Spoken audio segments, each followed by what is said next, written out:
ও আমার ভাইরা, যে কথা বলছিলাম, আবু সুফিয়ান মুসলমানদের বিরুদ্ধে যুদ্ধ করার জন্য কুফার কুরাইশদের বলেছিলেন, ও কুরাইশরা, আমরা মুসলমানদের বিরুদ্ধে যুদ্ধ করব, মুসলমানদের জান নিয়ে নেব, মুসলমানদের মার্ডার করব, তার জন্য তোমরা তোমাদের সম্পদগুলো দাও। ও আমার ভাইরা, মক্কার কুফারেরা ওই সময় যে যেমন পেরেছে তেমন দান করেছে, যেমন পেরেছে তেমন সাহায্যের হাত হারিয়েছে। মহান আল্লাহ ওদের বিষয়, মহান আল্লাহ কোরআনের আয়াত নাযিল করেছেন। আল্লাহ বলেন, ইন্নাল্লাযীনা কাফারু, যারা কাফির হয়, যারা অস্বীকারী হয়, ইনফিকুনা আমওয়ালাহুম, তারা তাদের মালগুলোকে খরচ করে, তারা তাদের মালগুলোকে খরচ করে। ও আমার ভাইরা, ফিসাবিলিল্লাহ ফাতারাব্বাসু, ও আমার ভাইরা, তারা আল্লাহর রাস্তায় যারা আছে তাদেরকে ফিরিয়ে আনা, কাফেরদের দলে আনার জন্য তারা তাদের মালগুলো খরচ করে। ও আমার ভাইরা, মহান আল্লাহ আরো জানিয়ে দিলেন, ফাসায়ুনফিকুনাহা, আর তারা খরচ করতেই থাকবে। সুম্মা তাকুনু আলাইহি, এই খরচ, এই অর্থ ব্যয়টা তাদের মনস্তাপের কারণ হবে। এই খরচা, এই অর্থটা ব্যয় করা তাদের জন্য জাহান্নামের ঠিকানা হবে। ইন্নাল্লাযীনা কাফারু ইনফিকুনা আমওয়ালাহুম, তারা তাদের মালগুলো, যারা কাফের হয় তারা তাদের ইনফিকুনা আমওয়ালাহুম, তারা তাদের মালগুলো খরচা করে, লিয়াসুদ্দু আন সাবিলিল্লাহ। কেন খরচ করে? এই অর্থের বিনিময়ে মুসলমানদের বিরুদ্ধে যুদ্ধ করব, মুসলমানদেরকে কুফরির দিকে আনবো, আবার কাফের বানাবো, আবার মূর্তি পূজা করাবো। ভাই, আল্লাহ বললেন ফাসায়ুনফিকুনাহা, তারা অর্থগুলো খরচ করতেই থাকবে। সুম্মা তাকুনু আলাইহিম, আর তারা খরচ করলে কি হবে? এই খরচ করাটা একটা দিন তাদের জান্নাতের পথ দেখাবে না, এই খরচ তাদেরকে জাহান্নামের পথ দেখাবে। জি ভাই, সুম্মা ইউগলাবুন, আর যারা প্রকৃত ঈমানদার হবে এরা যতই খরচা করুক, যতই চেষ্টা করুক, কোন ঈমানদারকে এরা কুফরির দিকে আনতে পারবে না। জোরে বলুন সুবহানাল্লাহ। আল্লাযীনা কাফারু, আর যারা কাফের হবে, ইলা জাহান্নামা ইউহশারুন, নিশ্চিত আমি আল্লাহ বলছি এদেরকে জাহান্নামে একত্রিত করব। তাহলে সব সাহায্য জান্নাত দেখাবে না। যে সাহায্যটা ইসলামের পক্ষে যাবে, যে সাহায্যটা কোরআনের পক্ষে যাবে, যে সাহায্যটা জি ভাই শরিয়ার পক্ষে যাবে, সেই দান নিশ্চিত আল্লাহর জান্নাতের পথ দেখাবে। জোরে বলুন সুবহানাল্লাহ। আর যে দান বা যে সাহায্যটা ইসলাম বিরোধী হবে, নিশ্চিত রূপে আমি বলছি সেই সাহায্যের জন্য একটা দিন আপনাকে জাহান্নামের পথ দেখাবে। ও ভাইরা, আল্লাহ বাগের বান্দা তথা মুসলমানদের জন্য, মুসলমানদের বিরুদ্ধে যুদ্ধ করার জন্য আবু সুফিয়ান কি করলেন? আবু সুফিয়ান একটা জায়গাতে পরামর্শ সভা ডাকলেন। পরামর্শ সভা ডেকে দু চারজনকে বলে দিলেন, যা চলে যা কুফার কুরাইশদেরকে যুদ্ধের জন্য উদ্বুদ্ধ করো, এরা যারা মুসলমানদের বিরুদ্ধে যুদ্ধ করে। ও আমার ভাইরা, তবে দেখতে পাওয়া যায় এই সমস্ত মানুষগুলো কুফার কুরাইশদের কাছে গিয়ে যুদ্ধের জন্য উদ্বুদ্ধ করতে লাগলো। চলো, যে মুসলমানেরা আজ আমাদের বাপের জানখানাটা কেড়ে নিয়েছে, আমাদের নেতার জানখানাটা কেড়ে নিয়েছে, ওই মুসলমানদের জান না নেওয়া পর্যন্ত আমরা নিতার হব না। ও আমার ভাইরা, বিশ্বাস করুন, বদরের যুদ্ধে বিশ্বনবী মুসলমানদের হাতে একজন কাফের বন্দী হয়েছিলেন, যার নাম ছিল আবুল উজ্জা। সুন্দর করে কবিতা বলতে পারত। আল্লাহ নবী ওই আবুল উজ্জাকে বলেছিলেন, আমি তোমাকে বিনা মুক্তি বনে ছেড়ে দেব, তবে শর্ত হলো তোমাকে আমার সাথে প্রতিশ্রুতি দিতে হবে, আমার সাথে অঙ্গীকার হতে হবে যে জীবনে আর কোনোদিন মুসলমান তথা ইসলামের বিরুদ্ধে বক্তৃতা করব না। ও ভাইরা, আল্লাহ নবী রাত থেকে ছাড়া পাওয়ার পরে আবুল উজ্জা যখন বাড়ি ছিল, আবু সুফিয়ান আবুল উজ্জাকে বলেছিলেন, এ আবুল উজ্জা, তুমি যদি মুসলমানদের বিরুদ্ধে জ্বালাময়ী বক্তৃতা দিতে পারো, মুসলমানদের বিরুদ্ধে কাফেরদের ভিতরে তথা কুরাইশের ভিতরে তুমি যদি উদ্বুদ্ধ তৈরি করতে পারো, তোমার বহু অর্থ দেব, বহু সম্পদ দেব, তোমার মেয়েগুলোর দেখভালের দায়িত্ব আমি নিয়ে নেব। ও আমার ভাইরা, আবুল উজ্জা উজ্জা অর্থের লোভে পড়ে সম্পদের লোভে পড়ে গে কাফেরদের কাছে গিয়ে তথা কুরাইশদের কাছে গিয়ে নবীর বিরুদ্ধে কথা বলতে শুরু করলেন, মুসলমানদের বিরুদ্ধে জ্বালাময়ী বক্তৃতা দিতে শুরু করলেন। মুসলমানদের বিরুদ্ধে জ্বালাময়ী বক্তৃতা শুনে গে কাফেরদের দলে 3000 মানুষ হাজির হয়েছে। 3000 কি করবে? যুদ্ধ করবে। যে মুসলমানেরা আমাদের বাপ দাদা জি আমাদের পরিবারের অনেক মানুষের হত্যা করেছে 3000। এখন 3000 মানুষ এখন একত্রিত হয়েছে, পরামর্শ করছে। এদিকে মক্কা থেকে নবীর চাচা হযরত আব্বাস রাদিয়াল্লাহু আনহু তিনি নবীজির কাছে দুধ পাঠালেন। কি পাঠালেন? দুধ। ও নবীজি মক্কার কুরাইশরা আপনাদের সাথে যুদ্ধ করবে বলে এরা পরিকল্পনা করছে, আপনি তৈরি থাকবেন। বিশ্বনবী কথাটা জানার পরে বিশ্বনবী আনসার এবং মুহাজির, আনসার জি ভাই এবং মুহাজির এই সমস্ত সাহাবীদেরকে ডাকলেন, পরামর্শ করলেন। মজলিসে সূরা, যেটা কিতাবে এসেছে, মজলিসে সূরার ব্যবস্থা করলেন, পরামর্শ করলেন। তবে নবীজি সেদিন একটা স্বপ্নের ব্যাখ্যা দিয়েছিলেন। নবীজি একটা স্বপ্ন দেখলেন আগের রাত্রে, সেই স্বপ্নটা ব্যক্ত করেছিলেন। কি? ও সাহাবীরা শোনো, আমি স্বপ্ন দেখলাম যে যেন কিছু গাভীকে জবাহ করা হলো, গাভীর রক্তে সারা ময়দান লাল হয়ে গেল। 2, আমি নবীজি দেখলাম আমার তরবারিতে পরাজয়ের চিহ্ন দেখলাম। 3, আমি নবীজি আমার হস্তদ্বয়কে একটি এমন একটা জায়গাতে প্রবেশ করালাম যেটা হলো নিরাপদ। সাহাবীরা বললেন, ও নবীজি এই স্বপ্নের ফুল ব্যাখ্যাটা আপনি না বললে আমরা বুঝতে পারলেন, বুঝতে পারছি না, ফুল ব্যাখ্যাটা বলো। ও আমার ভাইরা, আল্লাহ নবী সাহাবীদের বলেছিলেন, ও আমার সাহাবীরা, ও আমার সাহাবারা, আমি রাসূলুল্লাহ জানিয়ে দিলাম, আমি রাসূলুল্লাহ জানিয়ে দিলাম, গাভী জবাহ হচ্ছে, রক্তে সারা ময়দান লাল হয়ে যাচ্ছে। আমি বিশ্ব নবী এই বিষয়টা তোমাদের বলি, তোমরা যদি ওই সময় কাফেরদের সাথে যুদ্ধে যাও, নিশ্চিত আমার অনেক সাহাবীরা শহীদ হয়ে যাবে, সাহাবীদের রক্তে ময়দান কানাটা লাল হয়ে যাবে। ও আমার সাহাবীরা, 2 নম্বরে আমার তরবারিতে পরাজয়ের চিহ্ন মানে হলো আমি রাসূলুল্লাহ জানিয়ে দিলাম আমার পরিবারের ভিতর থেকে একজন শাহাদাত বরণ করবে। 3 নম্বর নবী বলেছেন, আমি আমার হস্তদ্বয়কে এমন নিরাপদ জায়গায় প্রবেশ করিয়ে দিলাম যে জায়গাতে আমরা নিরাপদ থাকবো। ও আমার ভাইরা, বিশ্বনবী বললেন নিরাপদ জায়গাটার নাম হলো মদিনা, নিরাপদ জায়গাটার নাম হলো মদিনা। ও আমার সাহাবীরা, তোমরা এক কাজ করো, মদিনার বাইরে যাওয়ার দরকার নেই, মদিনার ভিতরে থাকো। আর কাফেররা যদি মদিনার ভিতরে আসে তাহলে তোমরা যুদ্ধ করবে, যদি মদিনার বাইরে থাকে ওদের সাথে যুদ্ধ করার কোনো দরকার নেই। অনেক লজিক্যালি কথা আছে। নবীজি বলছে মদিনাটাই হলো নিরাপদ জায়গা, তোমরা মদিনায় থাকো, দরকার নেই। একান্তই তারা যদি মদিনার ভিতরে আসে, যে গলিতে ঢুকবে সেই গলিতেই তোমরা তার সাথে যুদ্ধ করো। কিন্তু বিশ্বাস করুন, নবীজি সাল্লাল্লাহু আলাইহি ওয়াসাল্লাম এই কথাটা বলার পরে নবীজির কিছু কিছু সাহাবী যারা বদরের যুদ্ধে কোনো কারণবশত অংশগ্রহণ করতে পারেনি, সেই সমস্ত সাহাবীরা নবীকে বলেছিলেন, ও নবীজি আমরা বদরের যুদ্ধে অংশগ্রহণ করতে পারিনি, তবে আজকে যারা ইসলাম বিরোধী, যারা কোরআন বিরোধী, যারা নবী বিরোধী, তাদের সাথে যুদ্ধ করার একটা সুযোগ মিলেছে। ও নবীজি আজকে আমাদের জান প্রাণ দিয়ে হলেও ওই কাফেরদেরকে নাস্তা নাবুদ করব, ওদেরকে ধ্বংস করব, না করা পর্যন্ত ছাড়বো না। ও নবীজি সুযোগ এসেছে, হাতছাড়া করব না।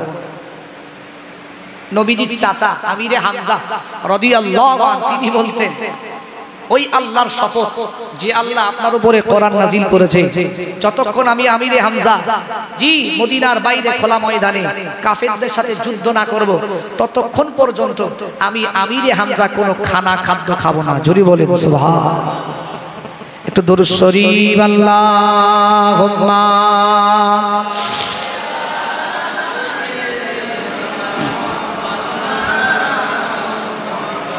وعلى آل سيدنا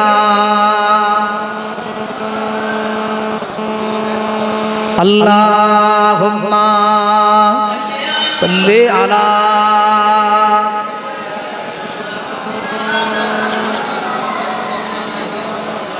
ওয়া আলা আলি সাইয়্যিদিনা।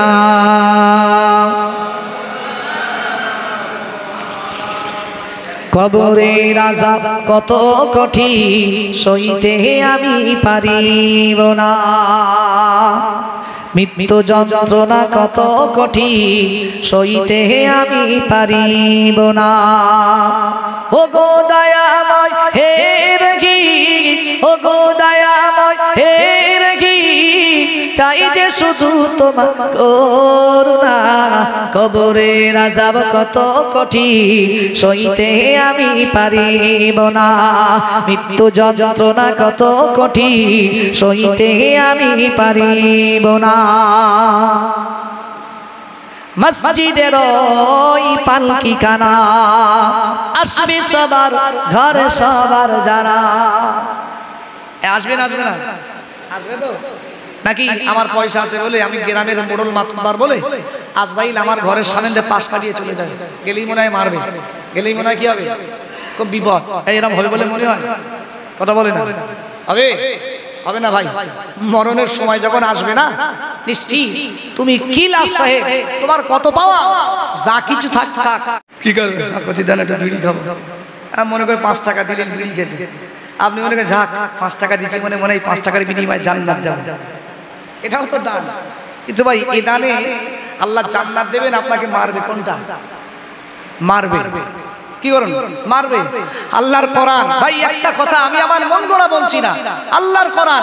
আল্লাহ বলছে, আল্লাহ রাব্বুল আলামিন বলছে, তোমরা কখনোর জন্য খারাপ কাজে, আল্লাহর বিরোধিতা কাজে তোমরা কখনোর জন্য কোনো কিছু দিয়ে সাহায্য করবে না। ওয়াতাওয়ানু আলাল বিররি ওয়াত তাকওয়া, তোমরা যদি সহযোগিতা করতে হয়, সাহায্য যদি করতে হয় খোদা ভীতি কাজে, আল্লাহ ভীতি কাজে, ভালো কাজে তোমরা সাহায্য সহযোগিতা করো। ওয়ালা তাআওয়ানু আলাল ইসমি ওয়াল উদওয়ান, যে কাজ আল্লাহর বিরুদ্ধে যায়, যে কাজ আল্লাহর বিরুদ্ধে যায়, ইসলাম বিরুদ্ধে যায়, সেই কাজে তোমরা অর্থ দিয়ে কেন, বুদ্ধি দিয়ে কেন, ইশারা দিয়েও সাহায্য করবে না। বলবো না? আজ পৃথিবীতে যাই হোক ভাই, আমার এলাকার দিকে খুব লোন চলে, এদিকে লোন আছে খুব। সকাল হলে কিছু কিছু চাচি দৌড় দেয়, এসে বলে ভাই তুই 500 টাকা দে না। কেন? আমার আজ লোন রয়েছে, না দিতে পারলেই বিপদ। চায় না? চায় না? চাই তো চাই। অনেক মানুষ দয়া করে দিয়ে দেয়। আমি বলছি যারা লোন নেয় তাদেরকে কখনো এইভাবে সাহায্য সহযোগিতা করবেন না, করলে কি হবে? ও আমার ভাইরা, মহান আল্লাহ জানিয়েছে ওয়াতাআওয়ানু আলাল বিররি ওয়াত তাকওয়া। মনে রাখো মহান আল্লাহ জানিয়েছে পৃথিবীর যত ভালো কাজ আছে, খোদাভীতি কাজ আছে, খোদাভীতি কাজে তোমাদের অর্থ দিয়ে, সম্পদ দিয়ে, বুদ্ধি দিয়ে, সময় দিয়ে, ইশারার মাধ্যমে হলেও তোমরা তাকে সাহায্য সহযোগিতা করো। আমি আল্লাহ জানিয়ে দিলাম ইয়ামহাকুল্লাহুর রিবা ওয়া ইউরবিস সাদাকা। আমি আল্লাহ সুদকে হারাম করেছি, আমি আল্লাহ সুদকে ধ্বংস করেছি। ওয়া ইউরবিস সাদাকা, আর পৃথিবীর দান সাদকাগুলো আমি আল্লাহ বাড়িয়ে দিয়েছি। আর জোরে বলেন সুবহানাল্লাহ। ও ভাইয়ারেরা, ও চণ্ডীগড়ের মা বোনেরা, কথাগুলো শুনে রাখে। মহান আল্লাহ জানিয়েছে ওয়াতাআওয়ানু আলাল বিররি ওয়াত তাকওয়া, তোমরা খোদাভীতি কাজে, আল্লাহ ভীতি কাজে, শরিয়াতের কাজে, ইসলামের কাজে, যে কাজ ইসলামের দিকে যায়, যে কাজ মুসলমানদের পক্ষে যায়, ওই কাজে তোমরা যেমন পারো সাহায্য করো। এই সাহায্যের বিনিময় আমার আল্লাহ খুশি হয়ে, রাজি হয়ে, আল্লাহ পাক কিয়ামতের দিন তোমাকে জান্নাতি বানাবে। আরো জোরে বলেন সুবহান। তাহলে দান যদি করতে হয়, অর্থ যদি দিতে হয়, আগে দেখবেন যে জায়গায় মালটা ব্যয় করছি এটা ভালো কাজ হবে না মন্দ কাজ হবে। আপনি অর্থ দিচ্ছেন গ্রামে ফাংশন হবে, আপনি মনে করছেন দান হচ্ছে, কিন্তু কাজ হবে কি? ফাংশন। তাহলে ওই জায়গায় দান দেওয়া যাবে? আপনি শুনছেন চণ্ডীঘাটে জলসা হবে, আপনার চাঁদা চাইলো 500, আপনি অক্ষম, দুর্বল, পারলেন না, ভাই আমি অত পারবো না, 200 টাকা না। তাহলে এই 200 টাকা কি আপনার বেকার গেল না ভালো কাজে আসলো? কথা বলেন, ভালো কাজে আসলো। কিন্তু পৃথিবী যত খারাপ কাজ আছে ওই খারাপ কাজে যদি আপনি দান করেন, বিশ্বাস করুন নবীজি বলেছেন ও খারাপ কাজ করে যত মার খাবে আর তুমি দান করে তত মার খাবে। ও মায়েরা, তখন আল্লাহ জানিয়েছে ওয়ালা তাআওয়ানু আলাল ইসমি ওয়াল উদওয়ান। তখন আল্লাহ জানিয়েছে পৃথিবীতে যত নিকৃষ্টতম কাজ রয়েছে, জঘন্য কাজ রয়েছে, মনে রাখো পৃথিবীতে যত সীমা লঙ্ঘনের কাজ আছে ওই কাজে তোমরা কখনো সাহায্য করো না, সহযোগিতা করো না। আমি আল্লাহ জানিয়ে দিলাম যে যার সাথে সম্পর্ক রাখে কিয়ামতের দিন নবী আমার বললেন মান তাশাব্বাহা বিকাউমিন ফাহুয়া মিনহুম, যে যার সাথে সম্পর্ক রাখে কিয়ামতের দিন তার সাথে তার হাসর নাসর হবে। আপনার বন্ধুগুলো যদি বেঈমান হয়, বেদিন হয়, আপনার বন্ধুগুলো যদি ফাসিক হয়, মনে রাখো তাদের সাথে সম্পর্ক রাখার কারণে কিয়ামতের দিন ফাসিক যেখানে যাবে তথা ফাসিক জাহান্নামায় যাবে, ফাসিক জাহান্নামায় যাবে। আর ফাসিকের সাথে বন্ধুত্ব রাখার জন্য তোমাকেও জাহান্নামায় যেতে হবে। ও আমার ভাইরা মনে রাখো, আর ঈমানদারের সাথে যদি তোমার বন্ধুত্ব থাকে, ঈমানদার যদি জান্নাতে যায় আর ঈমানদার তোমার জন্য শাফাআত করে সুপারিশ করে, ঈমানদার তোমাকে নিয়ে আল্লাহর দয়ার জান্নাতে যাবে। আরো জোরে বলে তাহলে বন্ধু কার সাথে করবে? ভালো লোকের সাথে। তার কারণ আল্লাহ তাকে জান্নাত দেবেন, সে সুপারিশ করে জান্নাতে নিয়ে যাবে। আর জাহান্নামীরাও সুপারিশ করবে। সুপারিশ যে জাহান্নামীরা করবে তা না, একসাথে চারজন মিলে মদ খাচ্ছেন আর একজন জান্নাতে যাবে, এই তিনজন বলবো আল্লাহ আমাদের সুপারিশ কবুল করো। একসাথে বসে বাগানে কত তাস খেলেছি, কত মদ খেয়েছি, কত লোকের পুকুরে মাছ ধরেছি, ওই একা জান্নাতে যাবে, আমরা জাহান্নামে যাবো হবে না। ও আল্লাহ, তাহলে কিন্তু আমাদের প্রতি অবিচার হলো। বিশ্বাস করো সেদিন আপনাকেও জাহান্নামে দেবে। কেন? আপনার সম্পর্ক এদের সাথে ছিল। ও আমার ভাইরা মনে রাখো, পৃথিবী জমিনে অনেক আমার ভাইরা আছে, অনেক পরিবার আছে, এরা লোন নেয় না, লোনের সাথে যুক্ত নেই। তবে সকালবেলা অনেক চাচি আছে, অনেক চাচা আছে, লোন মেটানোর জন্য পাশের বাড়ি চলে যায়। ও আমার ভাই, ও আমার ভাই, ও আমার কলিজার ভাই, ও আমার কলিজার ভাই, টাকা নেওয়ার সময় এত সুরসুরি দিয়ে এমন ভাবে কথা বলে দিলখানা তাদের নরম হয়ে যায়। ও আমার ভাই, আপনি 500 টাকা দেন, সকালবেলা সূর্য ওঠার আগে তোমার ওই 500 টাকাটা মিটিয়ে দেব। এরকম আছে না নাই? টাকা নেওয়ার সময় এত নরম সুরি কথা বলে, ওই সম্পূর্ণ মনে হয় যেন আমার জন্য কলিজা কেটে দেবে।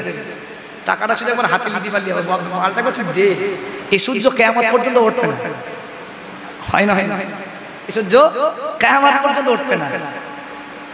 এখন টাকাটা আপনি উপকার করছেন, আচ্ছা এই উপকার এটা কি আপনি ভালো কাজে উপকার করছেন না লোন দেওয়ার কাজে উপকার করছেন? কোনটা? কথা বলেন। আপনারা রাগ করছেন? রাগ করছেন?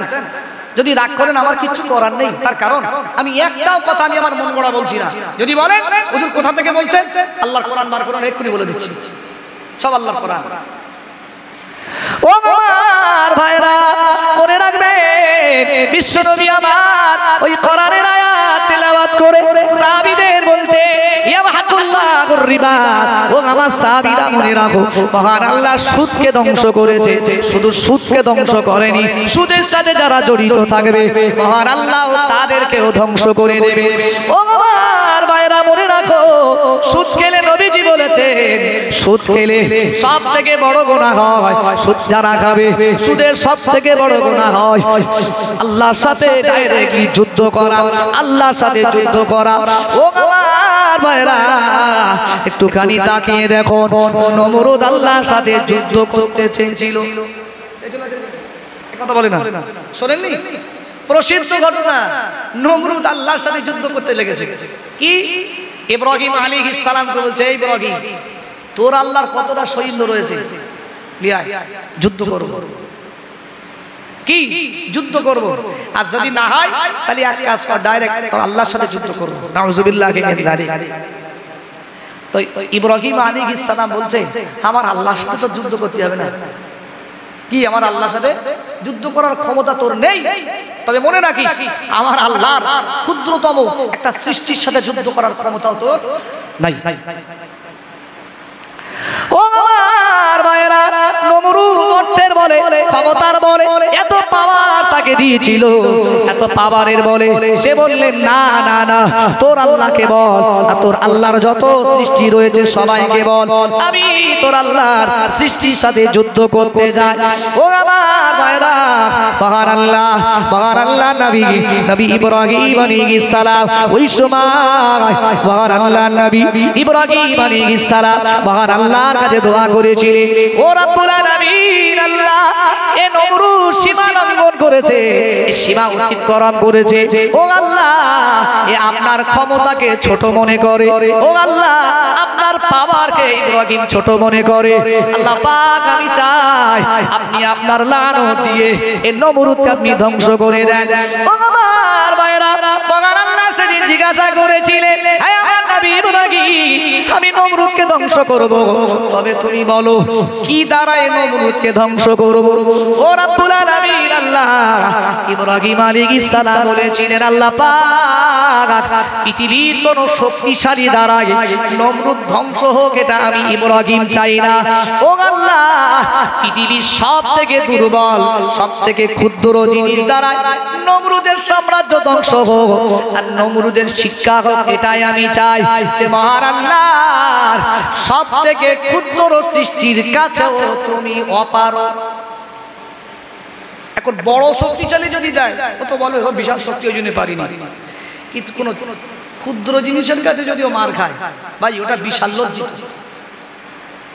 ও বাবা ভাইরা, কিছুক্ষণ পরে দেখতে পাওয়া গেল, কিছুক্ষণ পরে দেখতে পাওয়া গেল খোলা ময়দানে নমরুদ তার সৈন্য দল নিয়ে হাজির হয়ে গেল। ও বাবা ভাইরা, ওই সময় নমরুদ বলেছিলেন, হে ইব্রাহিম, কই তোমার আল্লাহর সৈন্য পাঠিয়ে দাও, পাঠিয়ে দাও, পাঠিয়ে দাও, পাঠিয়ে দাও, তোমার আল্লাহর সৈন্যর সাথে যুদ্ধ করব। ও বাবা ভাইরা, আল্লাহ পাক এত দয়ালু, আল্লাহ পাক এত দয়ালু, আল্লাহ পাক ওই সময়ও নবী ইব্রাহিম আলাইহিস সালামকে বলেছিলেন, হে ইব্রাহিম, আরো একটা বার নমরুদের কাছে যাও, নমরুদকে আরো একটা বার কলেমার বাণী শোনাও। ও আল্লাহর সৃষ্টি নমরুদ, তুমি যা করছো ভয়ানক কাজ করছো, আল্লাহর লানত আসলে তুমি ধ্বংস হয়ে যাবে। ধ্বংস হওয়ার আগে একটি বারের জন্য ঈমানের কলেমা পড়ে মুসলমান হও। ও আমার ভাইরা, নমরুদ বলেছিলেন, না না না না, আমি তোমাকে নবী বলে মানবো না, আল্লাহকে আল্লাহ বলে মানবো না, ওসব কথা বাদ দাও, তোমার আল্লাহ সৈন্য পাঠাও, তোমার আল্লাহ সৈন্যকে আমি ধ্বংস করে দেব। ও ভাইয়ারা, নওজোয়ানেরা, যুবকেরা, পর্দানিশিরা, মা বোনেরা, এই সময় আল্লাহ নবী ইব্রাহিম আলাইহিস সালাম বলেছিলেন, ও রব্বুল আলামিন, আল্লাহ এই নমরুদের আর হবে না, হবে না, আপনি লানত দিয়ে ধ্বংস করে দেন। কিছুক্ষণের পরে দেখা যায় আসমানটা একেবারে কালো হয়ে গেছে, আসমান অন্ধকার হয়ে গেছে। ও আমার ভাইরা, সবাই নমরুদের সৈন্যরা আসমানের দিকে তাকালে, আসমানের দিকে তাকালে দেখতে পেলেন আসমানটা কালো হয়ে গেছে। ওরা ভাবলো মনে হয় আসমানে মেঘ উঠেছে, মনে হয় আল্লাহর পক্ষ থেকে আসমান থেকে পানি বর্ষণ হবে, কিন্তু না না না, আসমানটা যে কালো হয়ে গেল। তবে কালো হওয়ার পরে গুনগুন গুনগুন গুনগুন গুনগুন আওয়াজ আসে, বিকট আওয়াজ, বিকট আওয়াজ। ভাই মনে রাখবেন, পৃথিবীর জমিনে আল্লাহ যে মশাগুলো দিয়েছে, যে মশাগুলো আজ আমাদের কামড়ায়, এই মশাগুলো কি পান করে? পান করে মশাগুলো আমাদের গায়ে বসে শুধু রক্ত পান করে, রক্ত ছাড়া আর কিছু পান করে না। কিন্তু আল্লাহ রাব্বুল আলামিন নমরুদের সাম্রাজ্য ধ্বংস করার জন্য এমন মশা বানিয়েছিলেন যে মশা শুধু রক্ত খায় না, এই মশা দেহে বসবে, দেহের ভিতরের হাড়ের ভিতরে যে মগজ থাকে ওই মগজগুলো টেনে খাওয়ার ক্ষমতায় মশাকে আল্লাহ দিয়েছিলেন। ও আমার ভাইরা, দেখতে পাওয়া যায় নমরুদের সৈন্যদের মশাগুলো এসে গুনগুন গুনগুন গুনগুন করতে করতে প্রত্যেকের গায়ে বসে গেল। একটা মশা তাড়াতে যায়, অপর দিক দিয়ে 10টা মশা কামড়ায়। ও আমার ভাইরা, কিতাবের ভিতরে এসেছে নমরুদের সৈন্য বাহিনীদের প্রত্যেকের মাথার মগজগুলো একেবারে খেয়ে শেষ করে ফেলেছিল। সব সৈন্যরা মরে গিয়েছে, সব সৈন্যরা সব একেবারে ওই মরুপ্রান্তরে সব মারা গেল। ও বাবা আমার ভাইরা নমরুদ দৃশ্যখানা থেকে নমরুদ পালিয়ে গেল, নমরুদ দৌড় দিল। তবে আল্লাহ যত মশা পাঠিয়েছিলেন ওই মশার ভিতর থেকে একটা মশা ছিল খোঁড়া মশা, চ্যাংড়া মশা। ওই মশার টার্গেট ছিল, মনে রাখো আজকে আমি সব থেকে দুর্বল, আরে দুর্বল হয়ে ও নমরুদ তোমার সাম্রাজ্য আমি ধ্বংস করব। ভালো মশারা সৈন্যদের কামড়াচ্ছে, আরে ল্যাংড়া মশারা এসে টার্গেট নমরুদ কোথায় যায়। আর নমরুদ মাল পালাচ্ছে, ব্যাকে বাড়ি চলে গেছে। বাড়ি গিয়ে আর ওই মশাটা ওর পিছন পিছন যাচ্ছে। এখন ঘরের দরজাটা খুলেই যেই ঢুকেছে, ঘরের দরজা যেই ফাঁকা করেছে, মশাটার সাথে ঢুকে গেছে। এখন মশার ওই গুনগুন আওয়াজটা শুনে বুঝতে পেরেছে সেই মশা। ও তার বিবিকে বলছে, বিবি খবরদার, বিপদ, আমার সৈন্যরা সব মরে গেছে, সব শেষ। কি জানি এক ধরনের মশা আসমান থেকে এসে সব শেষ করে দিয়েছে। আমি নমরুদ ভয়ে পালিয়ে এসেছি, আমাকেও শেষ করে দেবে। তবে যে মশার ভয়ে পালিয়েছি সেই মশাই এসে গেছে। যুদ্ধ কার সাথে করতে যাচ্ছিল কথা বলে না, কার সাথে? আল্লাহর সাথে। ভাই আল্লাহ আল্লাহ পৃথিবীর শক্তিশালী দিয়ে কি নমরুদের সাম্রাজ্য ধ্বংস করছে নাকি না মশা? মশা। ও আমার ভাইরা, কিতাবের ভিতরে দেখতে পাওয়া যায় ওই ল্যাংড়া মশাটা আল্লাহ নিকৃষ্ট নমরুদের নাকের ছিদ্র দিয়ে বেরেনের ভিতরে ঢুকে যায়। ও আমার ভাইরা, ওই ল্যাংড়া মশা ভিতরে ঠোকর মেরে মেরে মেরে মেরে খাওয়া শুরু করে। মাথার যন্ত্রণা শুরু হয়ে যায়, মাথার যন্ত্রণা এত হয় সহ্য করতে পারে না। একটা দিন তিনি তার নিজের পায়ের জুতা খুলে, নমরুদ নিজের পায়ে জুতা খুলে নিজের মাথায় মারতে শুরু করেছে। যেই জুতোর বাড়ি নিজের মাথায় মেরেছে, সঙ্গে সঙ্গে মশার কামড় বন্ধ করে দিয়েছে। তাহলে ভাই আল্লাহর সাথে যুদ্ধ করার পরিণাম কি? মারবে পরে, তার আগে অপমান কি? যে বাদশা আল্লাহ তার নিজের জুতো নিজের মারাচ্ছে। কি বলছি? নিজের জুতো নিজে কি আল্লাহ খাওয়াচ্ছে। যে ভাই জুতো যেই মারে মশা কামড় বন্ধ করে, আবার জুতোর মার যেই বন্ধ করে মশা আবার কামড় দেয়। কত মার মারবে, সহ্য হয় না। একটা কর্মচারী দেখেছে, দেখে বলছে তোর কাজ হলো তুই শুধু আমার মাথায় জুতো মারবি। কি মশা যখনই কামড় দেয়, ও একজন কর্মচারীকে বলছে তোর কাজই হলো, তোর ডিউটি হলো তুই শুধু জুতো মারবি আমার মাথায়। বুঝতে পারছেন আল্লাহর সাথে যারা দুশ্মনী করে আল্লাহ তাদের কিভাবে শাস্তি দেয়। জি নমরুদের জুতো মারতেই থাকে, আর একই কাজ বারবার ভালো লাগে, জুতো মারতেই থাকে, মারতেই থাকে। ওর একটু যেই কষ্ট হয় জুতো মারা বন্ধ করে, নমরুদ বিশাল চিল্লায়, মশা কামড়ায়। আর এইভাবে যে একটুখানি আমার তো অবসর যায় না, সারাদিন 24 ঘন্টা একই কাজ করতে ভালো লাগে না, এরও রাগ হয়। ভাই বিশ্বাস করুন ওই হালাতেও আল্লাহ আবার দয়াময়, তো আল্লাহ আল্লাহ চায় না কাউকে জাহান্নামে দিক। আল্লাহ আবার নবী ইব্রাহিম আলাইহিস সালামকে পাঠালেন, হে ইব্রাহিম যাও নমরুদকে আরো একটাবার বলো, নমরুদ যদি একটিবার তোমাকে নবী বলে মানে আমি আল্লাহ আমাকে আল্লাহ বলে মেনে নাই, এর জীবনের সব গুনাহগুলো আমাকে আল্লাহ বলে মেনে নেওয়ার কারণে সব মাফ করে দেব। জোরে বলুন সুবহানাল্লাহ। ও ভাইয়ারা, আজানেরা, যুবকেরা, পর্দানিশিনা মা বোনেরা, কিতাবের ভিতরে দেখতে পাওয়া যায় আল্লাহ নবী ইব্রাহিম আলাইহিস সালাম ওই সময় নমরুদের দরবারে আবার গেলেন। ও আল্লাহর নিকৃষ্ট নমরুদ, একটিবার তুমি তোমার ভুলের জন্য তুমি অনুশোচনা করো, একটিবার তুমি আল্লাহর প্রতি ঈমান আনয়ন করো, আল্লাহকে আল্লাহ বলে মেনে নাও, তুমি আমাকে নবী বলে মেনে নাও। আল্লাহ পাক ওয়াদা করেছে তোমার জীবনের গুনাহ আল্লাহ মাফ করে দেবে। ও আমার ভাইরা, নমরুদ ওই সময় বলেছিলেন ও ইব্রাহিম মনে রাখো আমি তোমাকে একটিবার বলেছিলাম না না না তোমার আল্লাহকে আল্লাহ বলে মানবো না, মানবো না, তোমাকেও নবী বলে মানবো না। ও আমার ভাইরা, নবী ইব্রাহিম আলাইহিস সালাম আল্লাহকে বলেছিলেন ও আমার আল্লাহ এ নমরুদের হবে না, হবে না, হবে না, এ জাহান্নাম নিজে বেছে নিয়েছে। ও ভাইরা, ও চণ্ডীগড়ের মা বোনেরা শুনে রাখে, ওই সময় কর্মচারী একটা দিন ধৈর্য ধারণা করতে পেরে জুতোর বাড়ি মাথায় এত জোরে পড়েছে, এই জুতোর আঘাতে নমরুদের মাথাটা পুরো ফেটে গেছে। ভাল লাগে না তো, কতবার মারবে, একদিন মার যেতে মেরেছে মাথাটা পুরো ফেটে গেছে। কিতাবের ভিতরে এসেছে মাথাটা যখন ফেটে গেছে দেখতে পাওয়া যায় মাথার ভিতরে আর কিচ্ছু নেই, পুরো ফাঁকা কলসি। তার মানে কি এই মশা পুরো খেয়ে ফেলেছে, কিচ্ছু নাই। ও আমার ভাইরা, নবী আমার জানিয়েছে আল্লাহর সাথে যুদ্ধ করলে তাদের পরিণতি নমরুদের মতো হয়। বিশ্ব নবী আমার জানিয়েছে যারা 1 টাকা সুদ খায় বড় গুনাহ হলো আল্লাহর সাথে যুদ্ধ করা, আল্লাহর সাথে যুদ্ধ করা। ও আমার ভাইরা, আর বিশ্ব নবী বললেন সবথেকে ছোট গুনাহ হলো তুমি যে মায়ের গর্ভে থেকে জন্মগ্রহণ করেছো, যে মায়ের উদর থেকে পৃথিবীর জমিনে ভূমিষ্ঠ হয়েছো, যে মা তোমায় কত কষ্ট করে লালন পালন করেছে, যে মা তোমায় দুধ পান করিয়ে বড় করেছে। বিশ্ব নবী জানিয়ে দিয়েছে 1 টাকা সুদ খেলে, 1 টাকা সুদ খেলে বিশ্ব নবী আবার বললেন 36 বার মায়ের সাথে জেনা করলে, 36 বার মায়ের সাথে মেলামেশা করলে যে গুনাহগার 1 টাকা সুদ খেলে তার থেকেও বেশি গুনাহ হয়। এই বুঝছেন না, বুঝছেন না? জি, তারপরেও আমার মতো কত হুজুর পার হয়ে যাচ্ছে, যাচ্ছে না, যাচ্ছে না, কত হুজুর পার হয়ে যাচ্ছে। আসলে কি হুজুরের বক্তৃতা করার দরকার হয় করে, আমাদের যতটা মানার মানি নালি সব বাদ। আসলে আমরা আসলে এখন বর্তমানে সুবিধাবাদী মুসলমান ভাই, এই সুবিধাবাদী মুসলমান বলেই তো আজকে মার খাচ্ছে।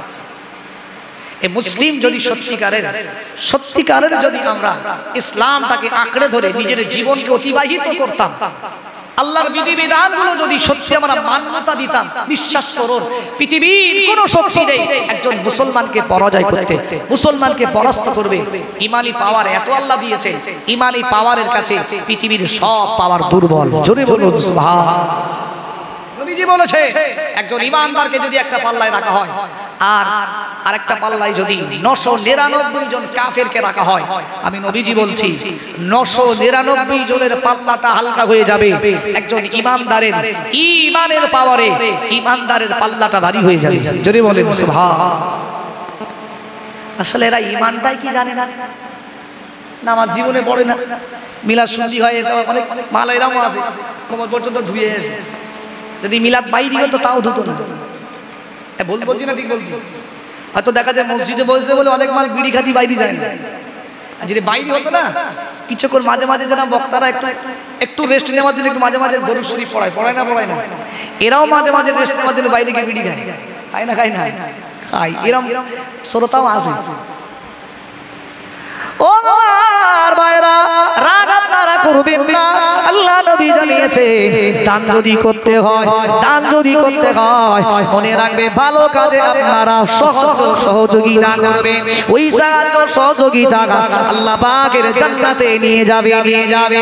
ও আমার ভাইরা, তবে মনে রাখবেন খারাপ কাজে যদি আপনি সাহায্য সহযোগিতা করেন, ওই সাহায্য সহযোগিতা করার কারণে আল্লাহ পাক আপনাকে জাহান্নামায় দেবে।